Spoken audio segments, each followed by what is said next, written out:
Recently, I saw a cartoon of a man laying on a psychiatrist's couch with the psychiatrist behind him taking notes.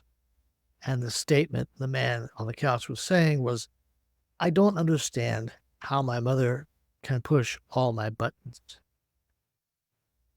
In a very droll way, the psychiatrist simply said, it's because she planted them. Funny, too true. And important piece is that a high percentage of our self-limiting beliefs were planted in our hearts and minds as children before we had critical thinking skills, before we were 7 to 9 years old. As kids, we may have had the experience of coming down on Christmas morning and finding that the cookies you left for Santa Claus was gone. And you believed Santa Claus was really here. Those same ages, we heard words said to us that were not empowering, that were damaging, that were hurtful. We took them in with the same belief as we believed in Santa Claus. And they get planted like little viruses in our soul. Later in life, they come back to haunt us. When they're planted, we believe them and we begin to figure out how to not let that happen again. In fact, one of our earliest defenses is our cognitive defense of trying to figure it out. And most of us spend a lot of our rest of our life trying to figure things out, even though they got planted at a very unconscious level. We're trying to figure them out at a conscious level. I tell people it's like trying to solve a supercomputer problem, a Game Boy or an old Atari. Just almost hard to do. I want to talk about 3 rules, families, that made them dysfunctional, made them problematic for us as adults, because the rules were in place and the rules were enforced silently, not so much outwardly, but it was like in the water, in the air. We caught them. We understood them, and we had to obey them to be safe. The first rule in dysfunctional families is don't talk about it.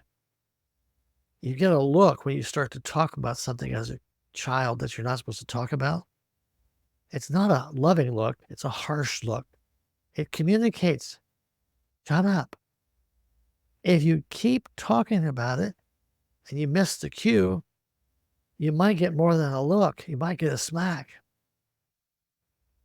Sometimes it's more subtle. Sometimes it's not just a look. Sometimes it's outright denial of what you're seeing. So you make a statement, here's what I see. And the adult says, oh, that's not that. Well, it's not that. It's something else. My kind of anecdotal statement is, oh, that's not dad's anger. That's his righteous indignation. And by the way, you caused it. And so we get gaslighting. Don't talk about it. The second rule is don't feel what you feel unless you're told to feel it and it's a good feeling. How dare you feel that way? We hear things like, after all we've done for you, how could you possibly feel that way? Good boys don't feel that way. Good Christian boys don't feel it. Good girls don't feel it. Good Christian girls don't feel that way. You've already learned you can't talk about it, and the feeling is painful. So we learn to shut down our feelings. We learn to go numb.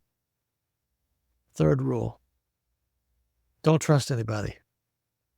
Well, often we learn that by trusting the adults in our life with stories that then we get in trouble for, either immediately or a few months later or years later. It can be thrown back in our face. They've held on to it. We learn not to trust even the people who are closest to us. We learn to hide. We learn to become posers. Years ago, I was working with a couple who were struggling in their relationship, and they had both gone to a Christian school. And we were talking about their early involvement, and they said, oh, we did the same thing everybody else did. We just learn how to pose better. We learn how to cover it up. We learn how to lie about it. And that's another thing that happens in families. We learn to lie and cover up because how dare you expose what's going on in our life. Don't let anybody outside the family know what's happening. Don't tell anybody about your dad or about your mom. We don't mention Uncle Joe. We don't talk about cousin so and so because this happened to them or they're like this. They're different. Don't talk, don't feel, don't trust. Those three rules are perfectly designed to destroy intimacy, real intimacy.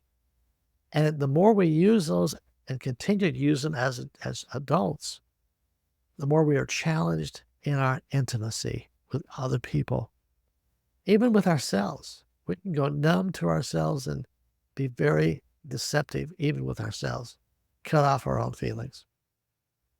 So, how do you break it? You have to become aware at first. For most of us, we're not aware. It just becomes so normal. And then after you become aware of it, often through broken relationships, difficult situations, then we have to have some help in learning how to become safe in breaking the rules. That is, the rules were planted unconsciously, and figuring them out consciously isn't going to work. But eventually, we have to learn how to break the rules and speak the truth and own it. We have to be able to speak our feelings and own them and not be embarrassed if somebody doesn't like the feeling. And we have to begin to trust other people and trust ourselves to trust other people. That's the work I do. I help people at an unconscious level begin to have the courage and the confidence to break those rules, to create the relationships and the life and the quality of life that they want to create. Remember, break the rules. Talk about it, express feeling, and trust.